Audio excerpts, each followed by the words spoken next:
Olá, pessoas, tudo bem? Aqui é o professor Jorge. Como é que vocês estão? Hoje eu vou trazer para vocês a maneira correta de vocês escolherem as ações, tá? Então, no vídeo anterior a gente falou sobre ações, comparou com a hora aula, e hoje a gente vai saber quais são os indicadores importantes, não cometer os mesmos erros que os outros que estão iniciando e ter segurança no investimento. Vamos lá?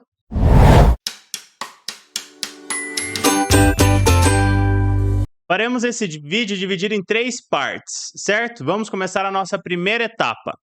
Antes de mais nada, eu recomendo assistir o vídeo da semana passada para ter uma boa introdução sobre ações, para não surgir nenhum problema aqui, certo? O jeito certo de investir em uma ação não é começando pelos indicadores que todo mundo fala, o EBITDA, dividend yield, ROI e tudo mais. Eles são importantes, mas não é isso a primeira coisa. Primeira coisa, a gente precisa entender da onde vêm esses valores. Então, a primeira etapa é começar indo no site RI da empresa, que eu vou mostrar para vocês. Então, a gente vai lá no Google. Então, nós vamos lá no Google e vamos pesquisar site de relação com investidores Petrobras, certo? Colocou isso lá no Google, vai aparecer. Entra nesse primeiro aqui. Agora, no site, vamos aqui, ó, relatório, resultado quarto trimestre, saiba mais. Então, vamos clicar aqui no saiba mais, central de relatórios. Vamos pegar aqui, ó, demonstrações financeiras, quarto T 2023. Então, demonstrações financeiras. E aqui é aqui que a gente vai analisar, certo?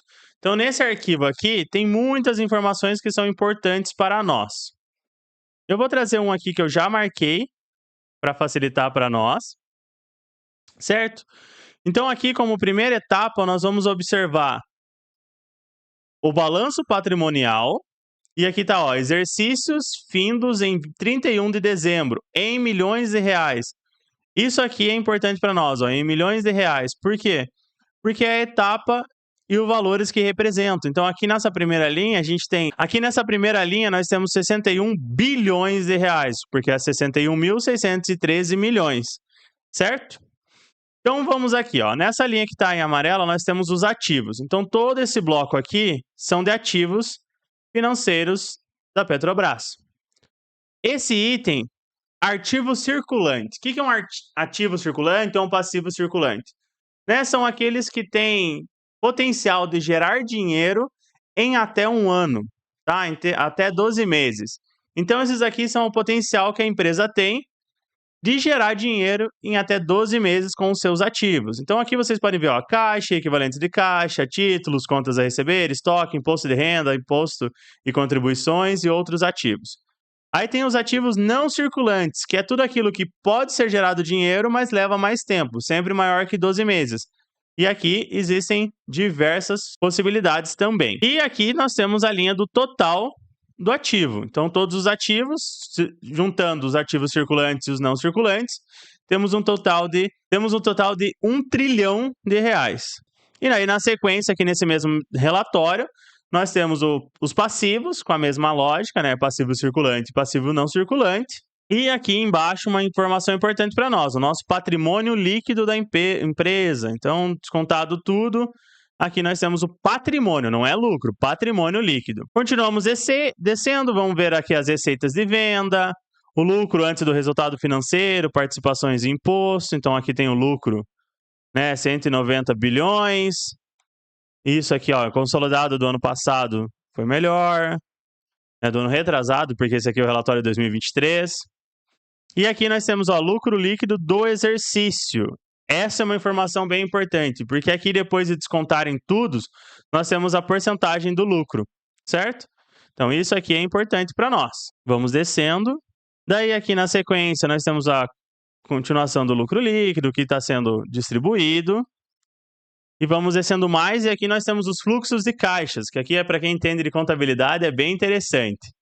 Certo? Então, fluxo de caixa das atividades operacionais, fluxo de caixa das atividades de investimentos, fluxo de caixa das atividades de financiamentos.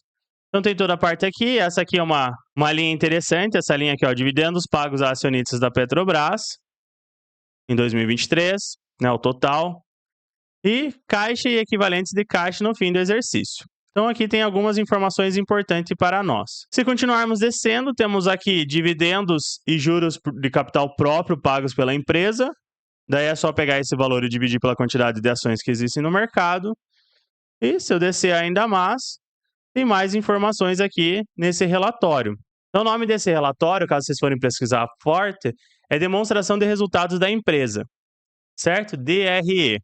Então, caso vocês queiram pesquisar. Uma coisa muito importante aqui é quanto a empresa pagou para os acionistas em relação ao lucro líquido. Então, eu tenho aqui o quanto ela pagou para os acionistas em relação ao lucro líquido lá em cima. Isso nos dá um negócio chamado payout, que é uma coisa importante, né? Quanto mais, melhor, porque a empresa está pagando mais porcentagens para os acionistas, então, para quem quer viver de renda, é uma coisa interessante. Porém, é um indicador que pode ser preocupante se você não estiver sabendo o motivo que a empresa está fazendo, como é que ela está gerando seus lucros. Por quê? Porque pode existir payouts zerados. Em quais situações existem os payouts zerados? Na situação em que a empresa é para crescimento, então ela quer crescer seu patrimônio, vai utilizar o dinheiro para investimentos e ela não libera dinheiro para os acionistas. Não sei se vocês sabem, as empresas não são obrigadas a pagar dividendos. Elas podem usar esse valor para reinvestir. Existem diversas empresas aí que até hoje nunca pagaram seus dividendos, mas já triplicaram, quadruplicaram, quintuplicaram o valor da sua ação. É só ver as Big Techs aí da vida. Bom, agora nós vamos para um outro site que vocês vão procurar aí no Google, certo? Então lá no Google vocês procuram statusinvest.com.br. Esse aqui é um dos sites que eu recomendo, existem outros, existe Investidor 10 e vários outros, para vocês procurarem sobre ações. Então aqui a gente vai pegar a ação da Petrobras. Então as empresas, elas podem emitir ações de diversos tipos. O primeiro tipo, que é o mais comum, são ações ordinárias, com o código final 3, que é um dos que a gente vai estudar hoje. Essas ações ordinárias são para quem quer influenciar nas decisões da empresa, querem fazer parte dos votos e tudo mais. É claro, você precisa ter uma quantidade significante para realmente fazer diferença nessas votações. Mas para quem pensa, é nesse tipo de ações que vocês irão investir. Investimentos em ações ordinárias, chamados de ações ON. Outro tipo são as ações preferenciais, onde elas terão preferências em várias coisas. A primeira delas é a prioridade em receber os dividendos. Em caso da empresa quebrar, você tem prioridade para receber seu dinheiro em relação às ações ordinárias. E o final dela do código pode ser 4, 5, 6 ou 7. Então, existem diversos tipos de ações e cada empresa vai disponibilizar e vai dar uma vantagem para cada um desses códigos. O mais comum é o código 4. Vocês vão ver que existem empresas que não têm o código 4. O Banco do Brasil é uma delas, que é uma das empresas que a gente vai verificar hoje. Outro tipo de ações são chamadas as units, e a gente pode considerar como os pacotes. Cada empresa define como será seu pacote, e ela sempre vai ser composta de ações ordinárias e ações preferenciais. E o código final é o 11. Então, você dá uma olhada da forma que você quer investir. Eu quero dividendos. Então, a maior parte da minha carteira de ações é com o final 4. Com exceção daquelas que não têm outro tipo de ações, que só tem o final 3, certo? Então, só são ações ordinárias. Mas, em grande parte, as minhas ações são preferenciais. Então, se a gente vai aqui no Status Invest, e a gente digitar na barra de pesquisa Petrobras, então nós temos lá Petra 3, Petra 4. Então, no caso da Petrobras, nós temos a Petra 3 e a Petra 4, certo? Que é a ordinária e ações preferenciais. Nós não temos as ações units nesse caso. Então, aqui estamos nas ações preferenciais. Logo de cara, o Status Invest nos traz alguns índices. Traz para nós alguns indicadores, como o valor atual da ação, como foi fechado na bolsa no último dia útil, ou no horário atual. Tem um pequeno atraso aqui. O mínimo das últimas 52 semanas e o máximo das últimas 52 semanas, né? São quase 5 anos. O dividend yield, que é o quanto ela pagou de dividendo em relação ao valor atual da cota. Então, é uma porcentagem em relação. Então, ó, nos últimos 12 meses ela pagou 7,34 e hoje ela está custando R$ 38. E como ela valorizou nos últimos 12 meses. Então, ela teve uma valorização de 99,90%. Só nesse mês ela valorizou 1,43. Na sequência, nós temos o histórico de cotações, né, que eu posso colocar no dia, 5 dias, 30 dias, 6 meses, 1 ano e 5 anos. E daí eu posso ver as máximas e as mínimas nesse período e também utilizar para análise. Então, descendo mais um pouco, nós temos a volatilidade dela em relação ao índice Bovespa, que é um índice lá com as maiores empresas da bolsa. Temos o tipo da ação, ó, então é tipo PN, a liquidez diária, quanto que é transacionado por dia dessa empresa. Então são 2 trilhões de reais por dia, né, no mercado. E se continuarmos descendo, vamos encontrar outros indicadores. Então aqui nós temos os indicadores de valuation, de endividamento, de eficiência, de rentabilidade e de crescimento, certo? Nosso primeiro aqui é o Dividend Yield, que é aquele que eu já expliquei para vocês. Caso vocês tenham dúvidas, aqui tem artigos explicando. Então, ó, vou abrir esse aqui que é no preço sobre lucro e vou abrir aqui para o que é P sobre L. Né? Preço sobre lucro é um índice usado para avaliar se o preço das ações de uma empresa está caro ou barato. A forma de PL é o preço analisado, é sempre o valor por ação que está divulgado na bolsa em um certo momento. Então, isso aqui é o cálculo para aquele momento ali que eu vou realizar minha compra. Na sequência, nós temos o P sobre BP. Então, se eu clicar aqui, também vai abrir um artigo para nós, né, que é o preço sobre o valor patrimonial. Então, é o valor que informa uma ação está relativamente cara ou barata, então a gente pode utilizar para esse índice. Então, esse valor eu gosto de analisar sempre 1 a 1,50, né, a 1,50. Abaixo disso, tem que verificar se não está tendo alguma crise na empresa, e acima disso, ela está muito cara. Aí tem o EV sobre EBITDA. Então, temos aqui também o EV sobre EBITDA. Esse índice eu gosto de pensar que é assim: quanto tempo a empresa precisa juntar do seu lucro para recomprar todas as suas ações? Nesse caso da Petrobras, 2 anos, quase 3 anos. Então, aqui é melhor, até uns 5 anos, 6 é interessante. Mais que isso fica complicado. E dependendo da empresa, você tem às vezes o histórico muito perigoso. Então, vamos ver aqui o histórico da Petrobras. Então, ó, lá em 2014, que lembram que teve uma crise, teve uma briga, questões políticas, ela ia demorar 48 anos para comprar todas as ações. E depois nós viemos em queda todos os anos até o ano atual. Na sequência dos índices interessantes, nós teremos aqui a margem líquida. A margem líquida é a receita sobre o lucro. Sempre que ele tiver com valores positivos é bem interessante, a empresa está saudável.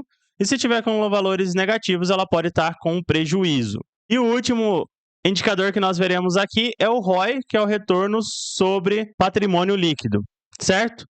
Então aqui, esse valor é muito interessante. Vamos clicar aqui no artigo para vocês verem, porque é um dos indicadores que a gente mais analisa, né? O Return on Equity, retorno sobre patrimônio líquido, é um indicador de rentabilidade que serve para determinar o quão eficiente uma empresa na geração de lucros a partir dos seus recursos. Então, se vocês descerem, tem um videozinho aqui que explica melhor. Então, ó, quando for negativo, não houve geração de lucros naquele período. Então, se descermos mais um pouco, temos aqui para a parte de aluguéis de ações, que é algo que a gente vai comentar num vídeo futuro. Não é o foco do canal, porque é um mercado mais arriscado ainda. Aqui temos os dividendos pagos, né? Vamos colocar aqui nos últimos 5 anos, vamos agrupar por ano para ficar melhor.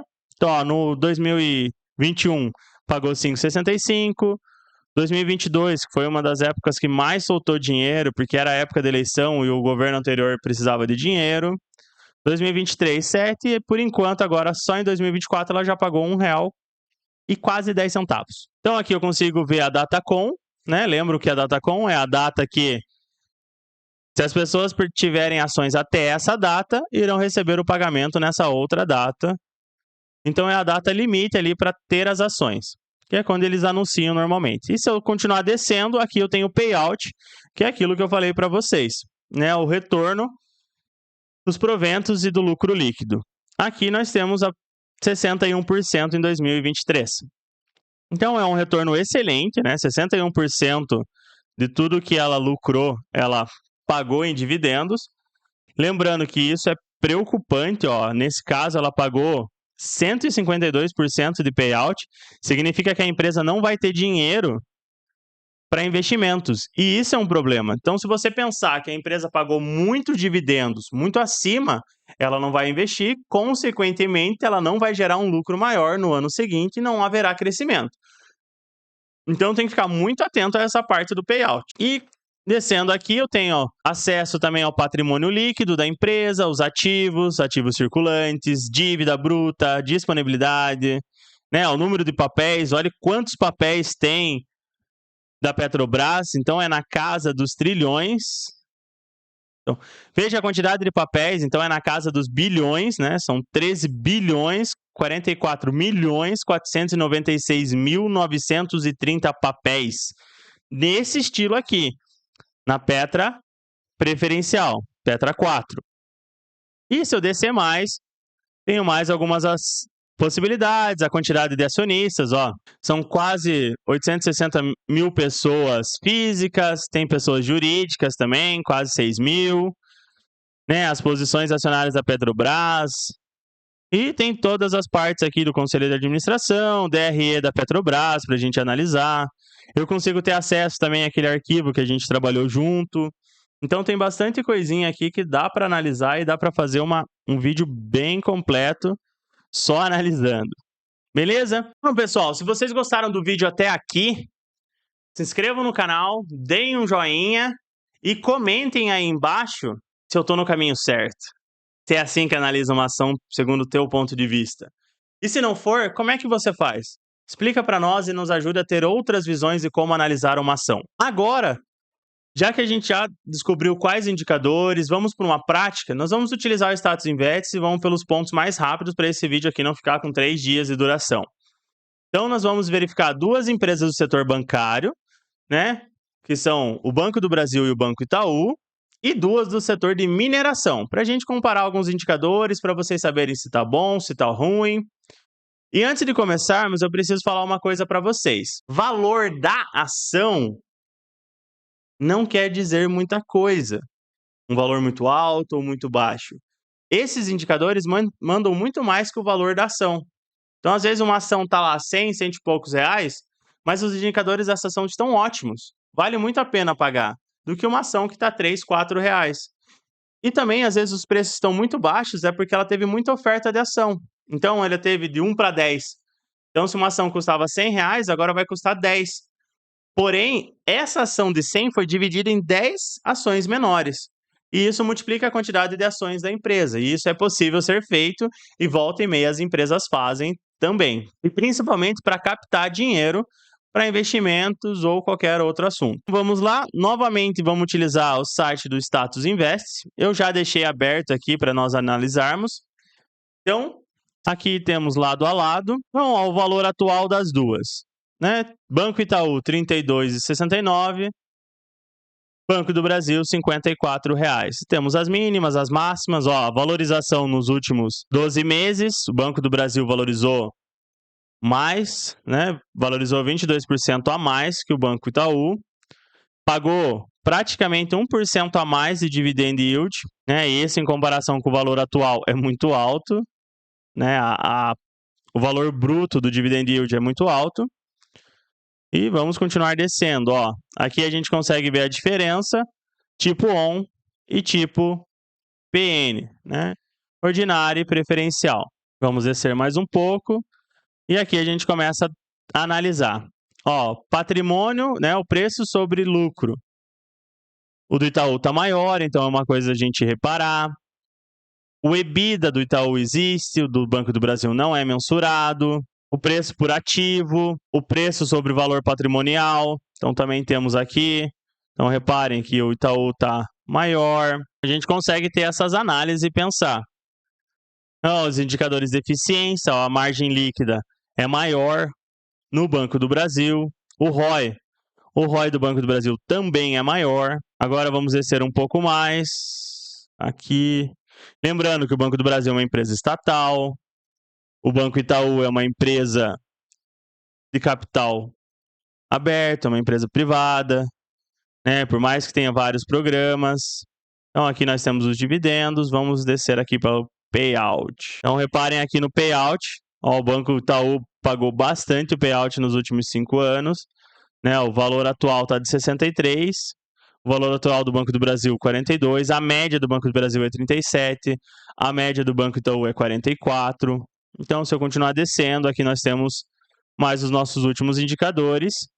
E, ó, patrimônio líquido de um e de outro, os ativos circulantes, se eles têm dívida, a disponibilidade, o valor de firma, o valor de mercado, certo? Então, essas aqui são duas ações que a gente pode comparar.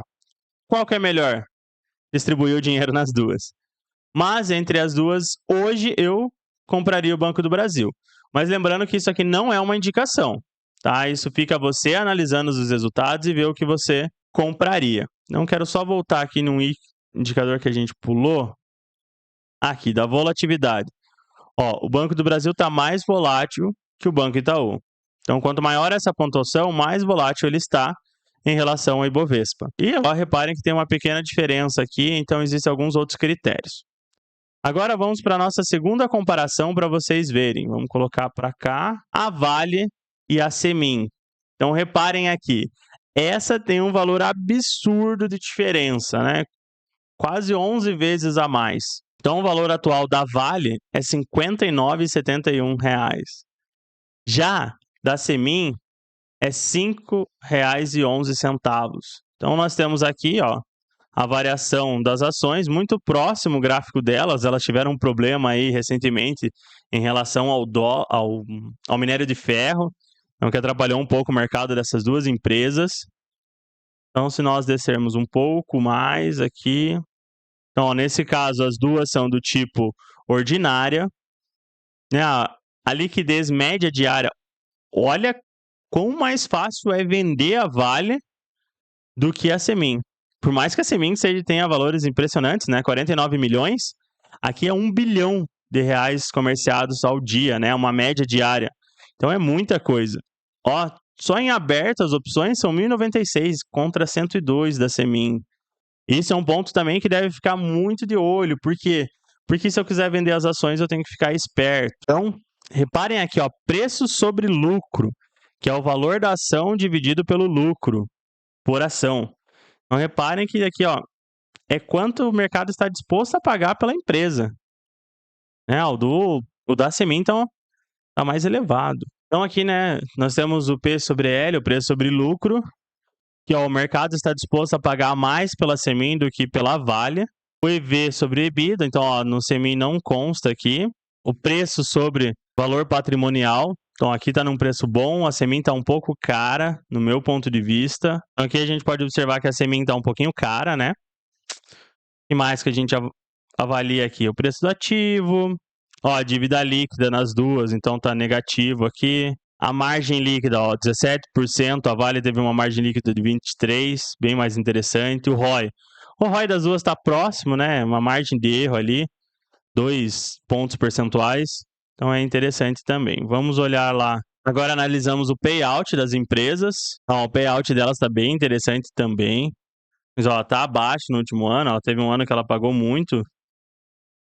Então, é bem interessante observar esses elementos. Ó, provavelmente ela pagou muito em 2022 porque ela teve uma baixa distribuição nos anos anteriores. E se eu continuar descendo, temos aqui tudo sobre a empresa. Então, ó, o valor patrimonial entre elas. Reparem que a Vale é realmente muito mais valiosa que a Semin, né, que a CSN mineradora. A quantidade de ativos também é absurdamente maior. Enquanto aqui a gente tem 29 bilhões, aqui a gente tem 445 trilhões, né? Olha o valor de mercado entre elas. Então, o valor de mercado da CSN, né, da Semin, é 28 trilhões, enquanto da Vale é 271 trilhões de reais.